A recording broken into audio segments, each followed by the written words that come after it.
General Waker যে করিডোরের বিরোধিতা করছে এবং ডক্টর মোহাম্মদ ইউনূসের সম্পর্কে বিষোদাগার করছে এবং বিএনপির সালাউদ্দিন নামক গোমূত্রখোর এবং গোবরখোর বলছে যে ডক্টর ইউনূস পদত্যাগ করতে চাইলে পদত্যাগ করবে, উনি চলে যেতে চাইলে তার অন্য একজন রিপ্লেসমেন্ট নিয়ে নেবে। আমি এটা বানিয়ে বলছি না, দেখেন এই গোবরখোর বলছে ডক্টর ইউনূস থাকতে না চাইলে বিকল্প বেছে নেবে। এটা কে বলছে? ওই ভারতীয় গোবরখোর সালাউদ্দিন আহমেদ। আমি তার সম্পর্কে আরো বিশদ আসতেছি, আমি একটার পর একটা আপনাদের সামনে আমি কথা বলে যাব। দর্শক বৃন্দ, আসলে কাহিনী কি, করিডোর সংক্রান্ত ব্যাপারে আসলে সমস্যাটা কোন জায়গায় হয়েছে, আমি ওখান থেকেই শুরু করি। ওখান থেকে শুরু করব নাকি ওয়াকারের ভাষণ থেকে শুরু করব? দর্শক বৃন্দ, আগে আমি এই করিডোরের সাবজেক্টটাকে ক্লিয়ার করি, তারপরে আমি ওয়াকারের প্রসঙ্গে যাই, কারণ আজকে অনেক কথা আপনাদের সাথে বলতে হবে। এই কথাগুলো নিয়ে এর আগে কেউ কোনোদিন আলাপ আলোচনাও করে না, কথাবার্তাও বলে না, কিন্তু কথাবার্তাগুলো বলতে হবে, আপনাদেরকে জানতে হবে, কারণ আপনারা দেশের জনগণ, আপনারা সচেতন মহল, আপনারা নিজেদেরকে বিজ্ঞ দাবি করেন, রাজনীতিবিদ দাবি করেন, দেশপ্রেমিক দাবি করেন। সুতরাং আমি এগুলো সব বিশ্বাস করে আপনাদের সাথে আমি শেয়ার করতে যাচ্ছি ইন্ডিয়ান একটা প্রজেক্টের কথা। ইন্ডিয়ান একটা বিশাল প্রজেক্ট তারা হাতে নিয়েছে। আপনি যদি এখানে দেখেন এই প্রজেক্টটায়, এখান থেকে দেখেন মূলত ইন্ডিয়া বাংলাদেশের ট্রানজিট চেয়েছে এবং এই ট্রানজিট গুলো তারা নিয়ে বাংলাদেশের কাছ থেকে কি ফায়দাগুলো নিচ্ছিল, কারণ তারা ক্যালকাটা থেকে রাষ্ট্রের এই প্রান্ত থেকে ওই প্রান্ত নিতে গেলে তাদেরকে বহু বাধার মুখোমুখি হতে হয়। এত বাধার মুখোমুখি হতে হয় তাদেরকে হয় বাংলাদেশকে দখল করতে হবে, নতুবা বাংলাদেশের সাথে যুদ্ধ করতে হবে, নতুবা বাংলাদেশে হাসিনা থাকতে হবে, নতুবা মির্জা ফখরুল এবং সালাউদ্দিনের মতো নেতাদের ক্ষমতায় থাকতে হবে। এটাই হচ্ছে আসল কথা। এখন এই যে প্রকল্পগুলো ইন্ডিয়া গত কয়েক বছর ধরে হাসিনার সাথে, গত 16 বছর ধরে একের পর এক কাজ করেছে। কি কি কাজ করেছে? ভারতের সাথে রোড ট্রানজিটের উপরে আমি আপনাদেরকে একটা ভিডিও দেখাবো, ওই আগে ম্যাপটা দেখালাম। এখন হাসিনা আমলে গত 15 বছরে হাসিনা ভারতের সাথে কি কি করেছে until she left his office on August 5 এবং জেনারেল ওয়াকার তখনও সেনাবাহিনীর প্রধান ছিল। আমি চাচ্ছি এই ভিডিওটা আপনারা একটু দেখেন। স্থলপথে ট্রানজিট সুবিধা পেতে 2010 সালে বাংলাদেশের সঙ্গে একটি চুক্তি করে ভারত। আগের নৌ ট্রানজিটের সঙ্গে সড়ক পথ ব্যবহারের সুবিধা নিয়ে 2011 সালের অক্টোবরে আখাউড়া সীমান্ত পথে ভারতে পণ্য পরিবহন শুরু হয়। উত্তর পূর্বাঞ্চলীয় রাজ্য ত্রিপুরায় পণ্য পাঠানোর জন্য বাংলাদেশ তাদের নদীপথ ও আশুগঞ্জ বন্দর ভারতকে ব্যবহার করতে দিতে রাজি হওয়ায় এই ট্রানজিট সচল হয়েছিল। কলকাতা থেকে আশুগঞ্জ পর্যন্ত নৌপথে এসে সেখান থেকে সড়ক পথে আখাউড়া হয়ে আগরতলা পর্যন্ত পরিবহনের ব্যবস্থা করা হয়। দর্শকবৃন্দ, আজকে ওয়াকারুজ্জামান এবং বাংলাদেশের আওয়ামীপন্থী এবং ভারতপন্থী কুমিররা যারা ডক্টর মোহাম্মদ ইউনূসের করিডোর নিয়ে যেভাবে লাফালাফি করছে, তারা তো এই জিনিসগুলো দেখেছে না? ওকে, আবার এরপরে আসেন আরো একটা বিষয় আসেন। বর্তমানে 5টি রুটে বাংলাদেশ ভারত ট্রেন চলাচল করে। এর মধ্যে 3টি যাত্রীবাহী ইন্টারচেঞ্জ, বাকি 2টি পণ্যবাহী। বর্তমান পদ্ধতিতে ট্রেন সীমান্তে আসার পর বাংলাদেশি ইঞ্জিনে বাংলাদেশের অভ্যন্তরে আসে, এরপর বাংলাদেশি চালক তা চালিয়ে আনেন। ফেরার সময়ও একই রকম পদ্ধতি অনুসরণ করা হয়। বাংলাদেশের প্রধানমন্ত্রী সাম্প্রতিক সফরে রাজশাহী থেকে পশ্চিমবঙ্গের কলকাতা রুটে ট্রেন চালু করতে দুই দেশের মধ্যে সমঝোতা স্মারক সই হয়। এই সফরে দুই দেশ রেল ট্রানজিট চালুর ব্যাপারে সম্মত হয়। এতে আর আগের মতো ইঞ্জিন বা চালক পরিবর্তনের প্রয়োজন থাকবে না। বাংলাদেশের গণমাধ্যমের খবরে বলা হয়েছে, ভারত এর আগে প্রস্তাব দিয়েছিল পরীক্ষামূলক যাত্রার পণ্যশূন্য রেলগাড়ি ভারতের গেদে থেকে বাংলাদেশের চুয়াডাঙ্গার দর্শনায় আসবে, সেখান থেকে পাবনার ঈশ্বরদী, নাটোরের আব্দুলপুর, দিনাজপুরের পার্বতীপুর, নীলফামারী সীমান্তবর্তী চিলাহাটি স্টেশন হয়ে ভারতের পশ্চিমবঙ্গের কোচবিহার জেলার হলদিবাড়ি স্টেশনে যাবে। তবে দেশটির নতুন প্রস্তাব অনুযায়ী ট্রেনটি হলদিবাড়ি থেকে যাবে ভুটান সীমান্তবর্তী ডালগাঁও স্টেশন পর্যন্ত। এখানে উল্লেখ করা যেতে পারে, নেপাল ও ভুটান যথাক্রমে 1976 ও 1984 সালে বাংলাদেশের সাথে ট্রানজিট চুক্তি করেছিল, কিন্তু ভারতের ভূখণ্ড ব্যবহার করে বাংলাদেশের মালবাহী গাড়ি চলাচল করতে না পারায় সেটি খুব একটা কার্যকর হয়নি। ভারতের ভূমি ব্যবহার করে বাংলাদেশকে ট্রানজিট সুবিধা দেওয়ার বিষয়টি এর আগে আলোচনায় এলেও চূড়ান্ত হয়নি এখনো পর্যন্ত।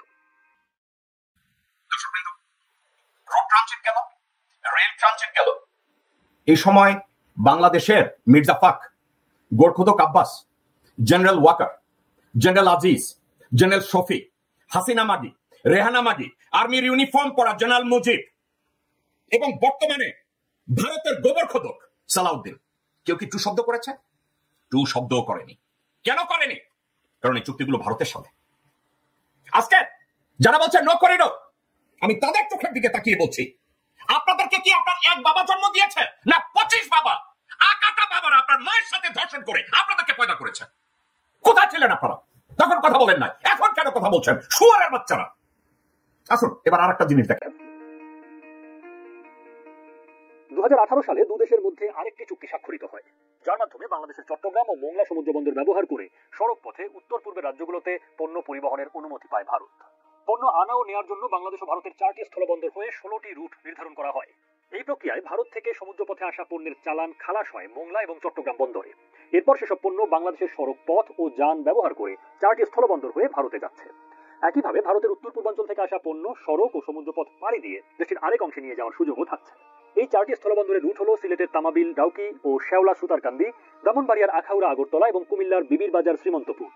এর আগে প্রায় 1600 কিলোমিটার পথ পাড়ি দিয়ে এবং দীর্ঘ সময় ব্যয় করে ভারতের বিভিন্ন স্থান থেকে ত্রিপুরা ও মেঘালয়ে পণ্য যেত। সেটি এখন অল্প সময়ে বাংলাদেশের চট্টগ্রাম বা মোংলা বন্দর ব্যবহার করে ত্রিপুরা, আসাম ও মেঘালয় রাজ্যে পৌঁছে যাচ্ছে। দর্শকবৃন্দ, এবার আপনাদেরকে আমি একটা কথা বলি। যখন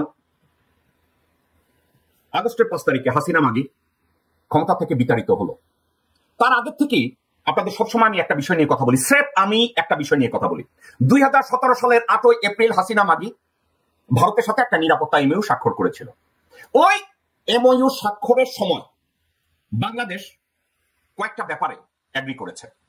ওই এগ্রিমেন্টের আওতায় বাংলাদেশের সশস্ত্র বাহিনীকে ভারতের সেন্ট্রাল কমান্ডের আওতায় নেওয়া হয়েছিল এবং সেই থেকে বাংলাদেশের সেনাবাহিনী ভারতের কাছে জবাবদিহি করে এবং বাংলাদেশের তথাকথিত মির্জাফর ওয়াকারুজ্জামান ওই 2017 সালের চুক্তিটাকে এখনো কোরআনের আয়াত মনে করে সে ওটা ইমপ্লিমেন্ট করছে। এখন হাসিনা তো চলে গেছে, হাসিনা যাওয়ার আগে ভারত একটা প্রকল্প হাতে নিয়েছে। প্রকল্পটা কি? বাংলাদেশের ভিতরে যেভাবে রাস্তা ব্যবহার করছে, পোর্ট ব্যবহার করছে অবৈধভাবে, বাংলাদেশ করিডোর দিচ্ছে, বাংলাদেশ রেল করিডোর দিচ্ছে, রোড করিডোর দিচ্ছে, ওয়াটার করিডোর দিচ্ছে, ল্যান্ড করিডোর দিচ্ছে, সব জায়গায় করিডোর দিচ্ছে। তখন তারা একটা বিশাল প্রজেক্ট হাতে নিল। কি প্রজেক্টটা হাতে নিল? এই প্রজেক্টটা হাতে নিল ভারতের একটা ঘাঁটি তৈরি করতে হবে মায়ানমার অঞ্চলের আরাকানে। ওখানে একটা ঘাঁটি তৈরি করতে হবে। কারণ কি? চায়নার সাথে কনফ্রন্টেশন করতে গেলে লজিস্টিকের ক্ষেত্রে ওখানে একটা ক্যান্টনমেন্ট, ওখানে একটা করিডোর, ওখানে ভারতীয় একটা বাহিনী থাকা অত্যন্ত জরুরি হয়ে পড়েছে। কোন জায়গাটা জানেন দর্শকবৃন্দ? শুনলে আকাশ থেকে পড়বেন। যেখানে আমাদের রোহিঙ্গা মুসলমান ভাই বোনদের বসবাস, যেখানে আমাদের রোহিঙ্গা ভাই বোনরা বসবাস করতো আরাকানে, রাখাইনে, ওই জায়গাটা ইন্ডিয়ার দরকার। মিয়ানমারের গভর্নমেন্টকে প্রতি বছর 6 থেকে 7 বিলিয়ন ডলার ইন্ডিয়া দিয়েছে একটা কারণে, রাখাইন ওই অঞ্চলটাকে যে কোনো মূল্যে ওটা যেন খালি করা হয়। আওয়ামী লীগের এক অ্যাটর্নি ছিল না ব্যারিস্টার তুরিন আফরোজ? তুরিন আফরোজ কথা মনে আছে? গুন্ডা পান্ডা দিয়ে তার মাকে ঘর থেকে তাড়াই দিয়ে ওইটা বসতি নিজে থাকছে। আরো আছে না? গাজায় দেখেন না মুসলমানদেরকে ইহুদিরা কিভাবে তাড়াইয়া এখন ইহুদিরা দখল করতেছে, দেখেন না? ঠিক একইভাবে ভারত মিয়ানমারের সেনাবাহিনীকে এবং বৌদ্ধ ভিক্ষুদের বিলিয়ন বিলিয়ন ডলার দিয়েছে রাখাইন থেকে রোহিঙ্গা মুক্ত করার জন্য। ওখানে রোহিঙ্গারা থাকলে ভারতের এই প্ল্যান কার্যকর করা যাবে না। কারণ ওখানে যদি ভারতের একটা সেনানিবাস তৈরি না হয়, ওখানে যদি একটা ভারতের করিডোর তৈরি না হয়, তাহলে চীনের সাথে তারা এই বিশাল প্ল্যানে যুদ্ধে তারা যেতে পারবে না। অরুণাচল তারা যেভাবে লুজ করেছে একের পর এক তারা লুজ করতে থাকবে। তাহলে কি রোহিঙ্গাদের সরা ওখান থেকে। পাশাপাশি ভারতের অন্য আরেকটা লাভ হবে, বাংলাদেশের উপর দিয়ে তাদের আর রেল রোড যাওয়ার দরকার নাই, বাদ যাওয়ার দরকার নাই, সেনাবাহিনী মুভমেন্ট করার দরকার নাই। কারণ কেন দরকার নাই? তখন তারা এই রাস্তাটা তৈরি করে ফেলবে, যে রাস্তাটা আপনারা এখন দেখতে পাচ্ছেন।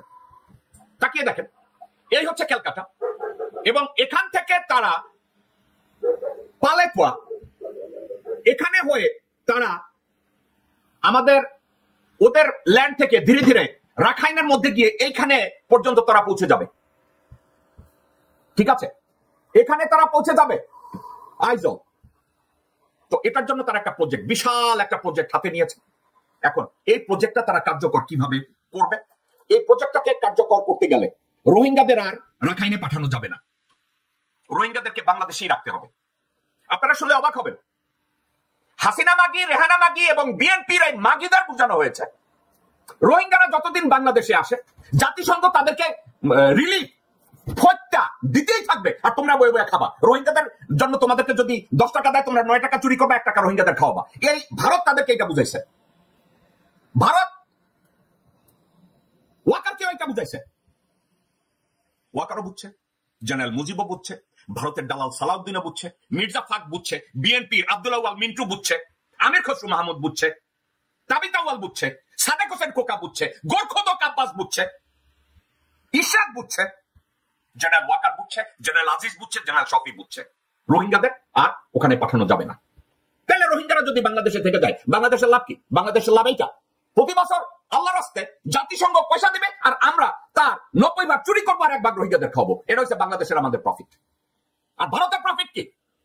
ওই যে আমাদের রোহিঙ্গা ভাই বোনদের আশ্রয়স্থল রাখায়, ওখান থেকে তারা একটা করিডোর তৈরি করবে, তৈরি করে ওইখানে তারা সেনানিবাস বানাবে।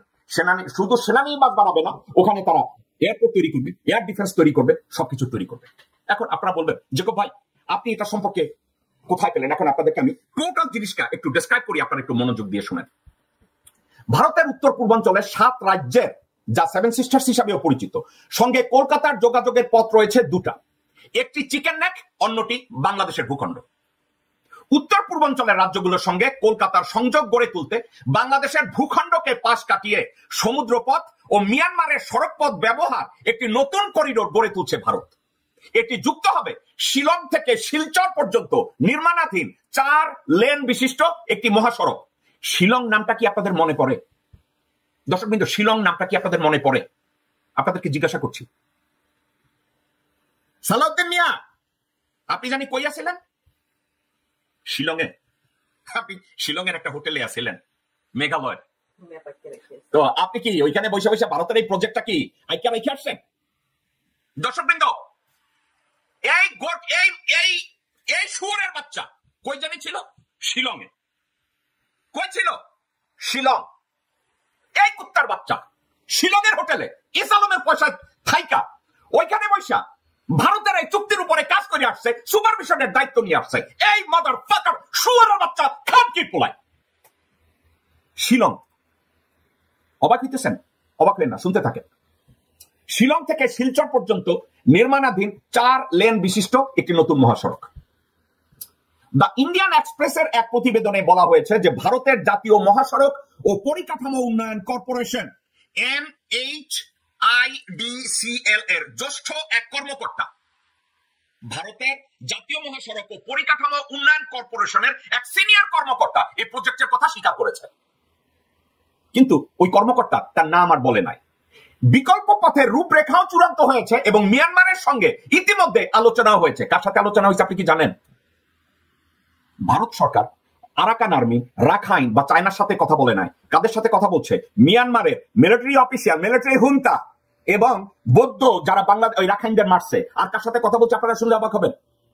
ওখানে বলা আছে কার সাথে কথা বলছে? মীর জাফর ওয়াকারুজ্জামান। এই প্রজেক্টটার ব্যাপারে ওকে করাইছে ভারতের মুগরি সাপ্লাইকারী ওয়াকারুজ্জামানের সাথে তারা কথা বলেছে। বলছে হ্যাঁ এই প্রজেক্ট যে কোনো মূল্যে হতে হবে। কারণ কি? এই প্রজেক্টের ব্যাপারে হাসিনা মাগি 2017 সালে এগ্রি করছে এবং যখন এগ্রি করছে ওয়াকার ওখানে ছিল।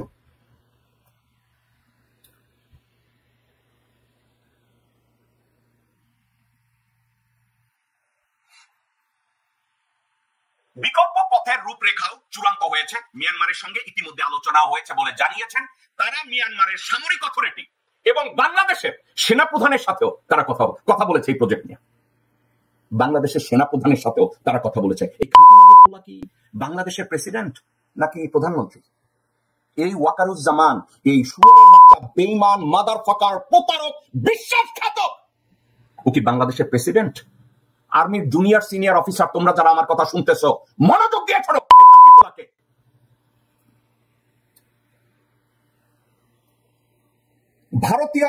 ভারতের জাতীয় মহাসড়ক ও পরিকাঠামো উন্নয়ন কর্পোরেশনের সিনিয়র একজন কর্মকর্তা বলেছেন মেঘালয়ের রাজধানী শিলং থেকে আসামের বরাক উপত্যকার প্রাণকেন্দ্র শিলচর পর্যন্ত প্রায় 167 কিলোমিটার দীর্ঘ একটি 4 লেনের জাতীয় সড়ক নির্মাণের প্রস্তাব করেছে ভারত সরকার।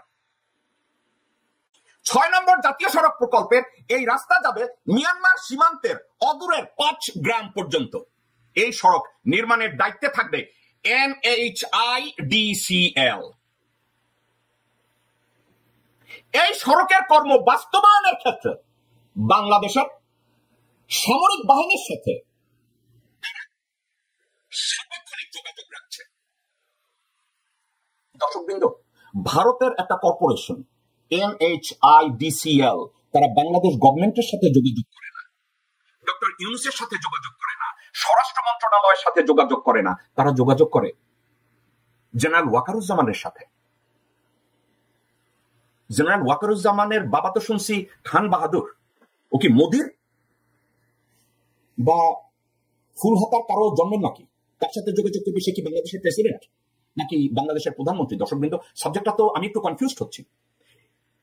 NHIDCL বলছে তারা সার্বক্ষণিক যোগাযোগ রাখছে এই প্রজেক্ট নিয়ে জেনারেল ওয়াকারের সাথে। হুই জেনারেল ওয়াকার? ওকে, ওই কর্মকর্তা আরো জানান এই বিকল্প পথের সমুদ্র যোগাযোগ হবে কলকাতা থেকে মিয়ানমারের রাখাইন প্রদেশের সিত্তে বিমানবন্দর পর্যন্ত। তাকায় দেখেন, আমি এই ম্যাপের কথা বলছি। এই সিত্তে বিমান, এইখানে এই যে সিত্তে বিমানবন্দর পর্যন্ত। দর্শকবৃন্দ, এই পর্যন্ত গেল। সিত্তের থেকে বঙ্গোপসাগর হয়ে মিয়ানমারের কালাদান নদী দিয়ে দেশটি পালেটায়া যাবে ওই জলপথে। পালেটায়ার নামটা আমি কোথাও জন্য দেখছি, আবার দেখি। হ্যাঁ আছে, এই পর্যন্ত। ওকে, এরপরে সড়কপথ মিজোরামের জরিনপুই পর্যন্ত যোগাযোগ স্থাপন করা হবে। পরবর্তী পর্যায়ে জরিনপুই থেকে লুংলেই হয়ে আইজল পর্যন্ত সংযুক্ত হবে সড়ক। প্রকল্পটি বাস্তবায়নের জন্য গত 30 এপ্রিল 2025 ভারতের কেন্দ্রীয় মন্ত্রিসভায় 22,864 কোটি রুপির বাজেট অনুমোদন করেছে। এর মধ্যে 144.8 কিলোমিটার মহাসড়ক পড়েছে মেঘালয় এবং 22 কিলোমিটার আসামে।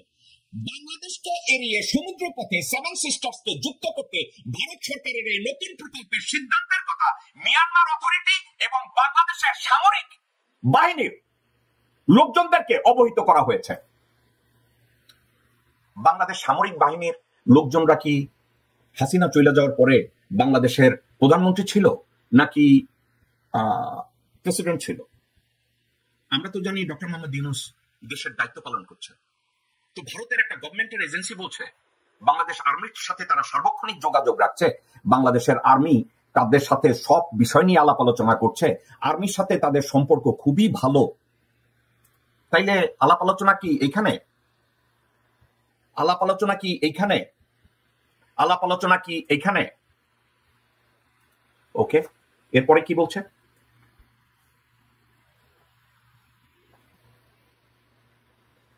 বাংলাদেশকে এড়িয়ে সমুদ্রপথে সেভেন সিস্টার্সকে যুক্ত করতে ভারত সরকারের এই নতুন প্রকল্পের সিদ্ধান্তের গভীরে গেলে চলে আসে কূটনৈতিক হিসাবের কথা।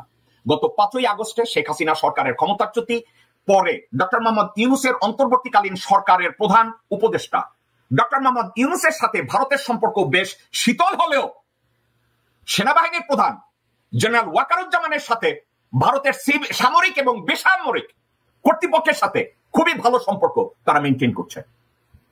ইন্ডিয়ান এক্সপ্রেসের প্রতিবেদনে বলা হয়েছে চলতি বছরের মার্চে বেইজিং এ এক বক্তব্যে বাংলাদেশের অন্তর্বর্তীকালীন সরকার প্রধান ডক্টর মোহাম্মদ ইউনূস বলেছিলেন উত্তর পূর্ব ভারত ভূমি বেষ্টিত এবং এই অঞ্চলটির জন্য সাগরের একমাত্র অভিভাবক হচ্ছে ঢাকা। তারপরেই এই নতুন প্রকল্পের রূপরেখা তৈরি হয়েছে বলে প্রকাশিত প্রতিবেদনের দাবি, যদিও এই প্রকল্প আজ থেকে 9 বছর আগে হাতে নেওয়া হয়েছিল।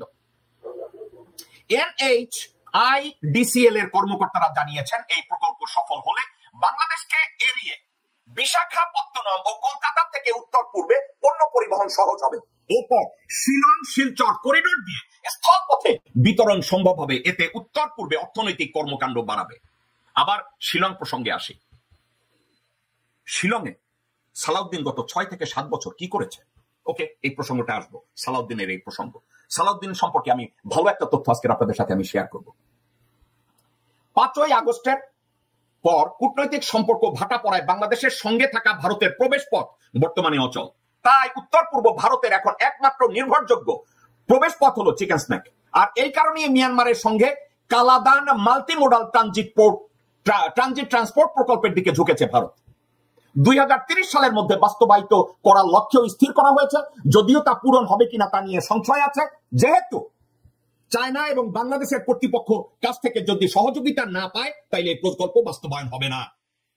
মায়ানমারে গৃহযুদ্ধের দিকে যদি যায়, বাংলাদেশ যদি এ ব্যাপারে কোঅপারেট না করে, আর চায়না যদি এক্ষেত্রে শত্রুভাবাপন্ন হয়, এই প্রজেক্ট হবে না। দর্শক বন্ধু, একটা বিষয় আপনাদের জানার কথা। আপনাদেরকে আমি দেখিয়েছি হাসিনা শাসনামলে বাংলাদেশকে কতটা, ভারতকে কতটা করিডোর দিয়েছে, রেলপথ দিয়েছে, রাস্তাপথ দিয়েছে, সবকিছু দিয়েছে। ঠিক আছে, সবকিছু ছিল। তো আপনারা দেখেছেন এই করিডোর, ভারতকে যখন রেল ট্রানজিট দিয়েছে, করিডোর দিয়েছে, রোড ট্রানজিট দিয়েছে, করিডোর দিয়েছে, স্থলপথ দিয়েছে, বন্দর দিয়েছে, সবকিছু দিয়েছে। বাংলাদেশের কতজন সালাউদ্দিন এটা নিয়ে কথা বলেছে? বাংলাদেশের কতজন সাংবাদিক আজিজ এটা নিয়ে কথা বলেছে? বাংলাদেশের সেনাপ্রধান মির্জাফর ওয়াকারুজ্জামান, আজিজ, শফি, মোস্তাফিজ, কতজন এটা নিয়ে কথা বলেছে? অথবা আপনারা কারা এটা নিয়ে কথা বলছেন, যারা আজকে করিডোর নিয়ে এত মাথা ব্যথা দেখাচ্ছেন? করিডোর দিলে বাংলাদেশের সংবিধান চলে যাবে, সার্বভৌমত্ব চলে যাবে, যারা আপনারা একের পর এক আপনাদের জীবন বেরিয়ে যাচ্ছে, আসলে আপনারা কারা? আপনারা কি সবাই গুলিস্তানের মোদির পয়দা, গুজরাটের মোদির পয়দা, নাকি মোদির 14 গোষ্ঠী প্রভুপাদা আপনাদেরকে বাংলাদেশে জন্ম দিয়ে গিয়েছে আপনার বাবার অনুপস্থিতিতে? দর্শকবৃন্দ, আমার সিম্পল একটা কথা, বাংলাদেশ একটা সার্বভৌম দেশ।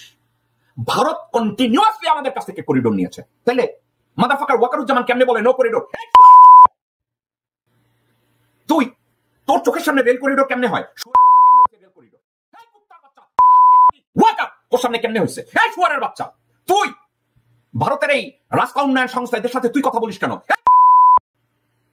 তাইলে তুই এই করিডোরের ব্যাপারে তুই ভারতকে সহায়তা করতেছিস, তুই ভারতের সাথে তলে তলে এই কাজ করতেছিস রোহিঙ্গাদের যাতে প্রত্যাবর্তন করানো না হয়।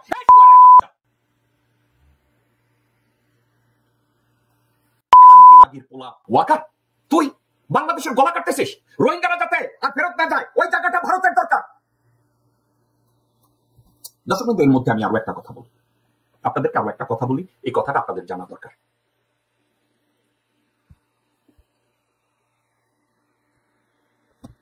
যেটা জানা দরকার, যেটা আমি আপনাদেরকে বলতে চাচ্ছি, যে করিডোর নিয়ে তারা কথা বলছে, যে এই করিডোরটা হলে বাংলাদেশের সার্বভৌমত্ব থাকবে না। এখানে একটা মজার কথা আছে, যে মজার কথাটা আমি আপনাদের সাথে শেয়ার করতে চাচ্ছি। যে কথাটা শেয়ার করবো আপনারা অবাক হয়ে যাবেন। আপনারা বলবেন বলেন কি? হ্যাঁ, আপনাদের এটা জানার কথা, যারা করিডোর নিয়ে কথা বলে, যারা করিডোরের উপরে একেবারে পাগল হয়ে গেছে, এই করিডোর হইলে, করিডোর দিয়ে দিলে বাংলাদেশের অস্তিত্ব থাকবে। করিডোরের অস্তিত্ব যদি না থাকে তাহলে আপনারা কোথায় যাবেন? এখন আপনাদেরকে আমি একটা কথা বলি, আপনারা ডক্টর মোহাম্মদ ইউনূস যে করিডোরের কথা বলছে, আপনারা কি জানেন এই করিডোরটা মিজোরাম সীমান্ত থেকে চন্দ্রঘোনা পর্যন্ত রাঙ্গামাটি জেলাধীন। এখন মজার কথা বলি, হাসিনা মাগি অলরেডি এই করিডোর দিয়ে দিয়েছিল। হাসিনা মাগি এই করিডোর ভারতকে অলরেডি দিয়ে দিয়েছে, রাঙ্গামাটি থেকে, চন্দ্রঘোনা থেকে মিজোরাম পর্যন্ত। আপনারা যদি সোশ্যাল মিডিয়ায় এটাকে একটু খোঁজ করেন, সোশ্যাল মিডিয়ায় আপনারা কিভাবে খোঁজ করবেন আপনাদেরকে আমি বলি। হাসিনা মাগি এই করিডোর চন্দ্রঘোনা, রাঙ্গামাটি জেলার চন্দ্রঘোনা থেকে মিজোরাম পর্যন্ত এটা ওখানে দিয়ে দিয়েছে বাণিজ্যিক করিডোর হিসাবে। এবং হাসিনা মাগির অর্থাৎ আগস্ট মাসের 5 তারিখ 2024 সালের মধ্যে 4 ভাগের 3 ভাগ কাজ ইতিমধ্যে হয়ে গেছে। এই করিডোর তো হাসিনা মাগি দিছে। ওকে, এখন একটা মজার কথা, আপনারা আমার এই কথাটাকে ভেরিফাই করার জন্য সোশ্যাল মিডিয়ায় যাবেন, সেখান থেকে এই করিডোরের উপরে আপনারা দেখবেন, ইউটিউবে লিখবেন সীমান্ত সড়ক ফারুয়া, কি নাম? সীমান্ত সড়ক ফারুয়া, সীমান্ত সড়ক ফারুয়া। এটা যদি দেন, আপনাদের যে করিডোর নিয়ে এখন ডক্টর মোহাম্মদ ইউনূসকে ক্রুসিফাই করতেছে, এই ওয়াকারের আত্মীয় অলরেডি এই করিডোর মিয়ানমার গভর্নমেন্টকে দিছিল, ভারতকে দিছিল, এবং তার 4 ভাগের 3 ভাগ কাজ অলরেডি শেষ হয়ে গেছে। তাইলে এখন কেন বাধা? এখন কেন বাধা? ডক্টর মোহাম্মদ ইউনূস রোহিঙ্গাদের আমাদের দেশে রাখতে চান না। দর্শকবৃন্দ, মনোযোগ দিয়ে আমার কথাটা শুনেন, ডক্টর মোহাম্মদ ইউনূস রোহিঙ্গাদেরকে আমাদের দেশে রাখতে চান না, উনি ফিরায় দিতে চান তাদের রোহিঙ্গাদের বাপদাদার সম্পত্তি রাখাই নেই। এই রোহিঙ্গাদের যদি ওইখানে দেওয়া হয়, ভারতের হাজার হাজার কোটি টাকার এই প্রজেক্ট বন্ধ হয়ে যাবে। এবং এ ব্যাপারে মায়ানমার কর্তৃপক্ষ একমত হয়েছে, এবং বাংলাদেশের পক্ষ থেকে তথাকথিত সেনাবাহিনীর প্রধান মির্জাফর ওয়াকারুজ্জামান এগ্রি করেছে। আপনি বুঝেছেন? তাইলে এই ওয়াকার যদি জয়শঙ্কর, মোদি, দ্বিবেদী এদেরকে বললে হ্যাঁ হ্যাঁ আপনারা ওই প্রজেক্টটা করতে পারেন, তাইলে আপনি দেখছেন ডক্টর মোহাম্মদ ইউনূস এবং ওয়াকারের মধ্যে কনফ্লিক্ট এখানে চলে আসবে না? আরো আছে কনফ্লিক্টটা কোনখানে? কনফ্লিক্ট এইখানে ভারত যে কোনো মূল্যে এই প্রজেক্টটা চায় দুইটা কারণে। ভারত বাংলাদেশের উপরে তারা ওই জলবন্দর স্থলবন্দর, কারণ তারা জানে 90% মুসলমানের এই দেশে তারা কন্টিনিউয়াসলি এইভাবে জায়গা দখল কইরা গাড়ি ভইরা সামরিক অস্ত্র নিতে পারবে না। এই জন্য তারা অন্য রাস্তা তৈরি করছে, বাংলাদেশকে বাদ দিয়া seven sister. Doctor Mohammad Yunus যখন চায়না গিয়ে সেভেন সিস্টার্স এর সাবজেক্টে কথা বলেছে, ভারত বলছে ও মাই গড, আমাদের একটা কাউন্টার প্রজেক্ট যদি আমরা না নেই, ultimately we are going to lose seven sister. তারা কি করেছে? চতুরতার সাথে এই প্রজেক্টকে এক্সিকিউট করার জন্য খুব তাড়াতাড়ি বাজেট করেছে। জেনারেল ওয়াকারকে তারা পকেটে ঢুকিয়েছে, মায়ানমারের সামরিক অথরিটিকে তারা পকেটে ঢুকিয়েছে। এখন তারা প্রজেক্টে হাত দিবে এবং বলছে রোহিঙ্গাদেরকে রাখাইনে পাঠানো যাবে না। দর্শক বন্ধু, আপনারা কখনো শুনেছেন আওয়ামী লীগের কাছ থেকে রোহিঙ্গা প্রত্যাবর্তনের কোনো কাজ তারা হাতে নিয়েছে? নেয় না। কারণ কি জানেন? হাসিনা মাগি এবং আওয়ামী লীগ সরকারের প্রত্যেকটা লোক জানতো রোহিঙ্গাদেরকে আর ওখানে পাঠানো যাবে না। রোহিঙ্গাদেরকে যদি ওখানে রাখাইনে ফেরত দেওয়া হয়, ভারতের এই প্রজেক্ট কাজে লাগবে না। কারণ ভারতের ওইখানে রাখাইনে একটা বিমানবন্দর, একটা সামরিক ঘাঁটি, একটা সেনানিবাস, একটা ফাইটার প্লেন ওখানে থাকা তাদের জরুরি। Therefore they need a corridor. আর বাংলাদেশে যদি এখন মানবিক করিডোর ওইটার সাথে করে, ভারতের এই প্রজেক্টটা মাইর যাবে। ভারতের এই প্রজেক্ট যাতে মাইর না যায় এই জন্য ওয়াকার এখন বলছে হ্যাঁ নো করিডোর। এই মাগিরপোলা ভারতের করিডোর দিয়ে ভারতকে লাভবান করানোর জন্য ডক্টর মোহাম্মদ ইউনূসকে অসম্মান করছে। ডক্টর মোহাম্মদ ইউনূসের উপরে বেয়াদবি করে কথা বলার সাহস পাচ্ছে এই মোদির বাচ্চা হারামজাদা ওয়াকার। তাহলে দর্শকবৃন্দ কি দাঁড়ালো? ওয়াকার এবং ভারতের প্ল্যান এবং হাসিনা মাগির প্ল্যান, রোহিঙ্গাদেরকে রাখাইনে আর পাঠানো যাবে না। রাখাইনে যদি না পাঠানো হয়, ওই জায়গায় ভারত সেনানিবাস স্থাপন করবে। ওই জায়গার মধ্যে থেকে ভারত একটা করিডোর, পার্মানেন্ট করিডোর স্থাপন করবে, যেটার থেকে তারা চায়নার সাথে মিলিটারি বিল্ড আপে ওখানে কম্পিট করার একটা লজিস্টিক সাপোর্ট তারা ওখান থেকে তৈরি করবে। এখন ভারতের এত বড় বিশাল প্রজেক্টে ওয়াকার সম্মতি দিয়েছে। দর্শকবৃন্দ, এই খানকি পোলার আপনারা কি কেউ জিজ্ঞাসা করেন ওই প্রজেক্টে খানকি মাগির পোলা তুই কে সম্মতি দেওয়ার? যাই সাংবাদিকরা ইউটিউবে, সোশ্যাল মিডিয়ায়, শুয়ারের বাচ্চারা ইন্টারনেটে ওয়াকারকে সমর্থন করে। তোদের মাকেও কি গুজরাট থেকে কেউ এসে এটা কইরা জন্ম দিছে? ওয়াকারেরটা না হয় ইংরেজরা জন্ম দিয়ে গেছে, এই জন্য খান বাহাদুর মারাইছে। তোদেরও কি একই অবস্থা? তোরা যে ওয়াকার নামায় বসিস, বিভিন্ন সাবজেক্ট নিয়ে কথা বলিস, তোরা ক কইতে খ জানিস না, তোদের পট্টি বাইরে দেয় লোকজনে, কিছু নাই। তোরা বসে বসে ওইখানে বালছিরা এগুলো জানিস। আমি যেগুলো নিয়ে কথা বলতেছি এগুলো নিয়ে তো তোরা না দাবি করিস তোরা সাংবাদিক। তোরা কি আমার বালের সাংবাদিক? আমি তো সাংবাদিক না রে ভাই, আমি একদম সামান্য মানবাধিকার কর্মী।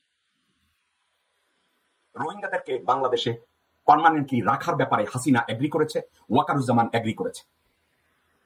আহা, ওয়াকারুজ্জামান এবং হাসিনা এগ্রি করেছে রোহিঙ্গাদেরকে পাঠাবে না, কারণ ওখানে যদি পাঠায় তাইলে ভারতের স্বার্থে বাধা আসবে। ওখান থেকে রোহিঙ্গাদেরকে যদি পাঠানো হয় তাহলে কি হবে? আপনারা তো সবাই জানেন, জাতিসংঘে যখন রোহিঙ্গাদের প্রত্যাবর্তনের কথা বলেছে, হাসিনা মাগি কিছু বলে নাই। আর রোহিঙ্গা থাকবে, অসুবিধা কি? কেন? সে তার বোন রেহানা মাগিরে বলছে না তুমি 16 কোটি খাওয়া না হয় আরো 5 লাখ খাওয়াবা তোমার। আপনারা এটা শুনেন না? তো এখানে মাগি বলছে ওকে আমার এখানে রোহিঙ্গারা থাকবে, আমি জাতিসংঘের কাছ থেকে তোষাইয়া পয়সা নেবো এবং ওই পয়সা দিয়া আমার পোলারে বিলিয়নিয়ার বানাবো, রেহানা মাগির মাইয়ারে ব্রিটিশ মন্ত্রী বানাবো, সালমান রহমান আরো কোটিপতি হবে, বসুন্ধরার খানকি শাহ আলম আরো বড় লোক হবে, ওয়াকারুজ্জামান ওরে লোকজন ছাই বানায় দিবে। শুধু ডক্টর মোহাম্মদ ইউনূসকে আজতে ঢুকাতে হবে। ডক্টর মোহাম্মদ ইউনূসকে একটু বেইজ্জতি করতে হবে। ডক্টর মোহাম্মদ ইউনূসকে বেইজ্জতি করলে ওই খানকি মাগিতে একটু পিচ্ছিল হয়, যাতে ওয়াকারকে বোমা মারা যায়।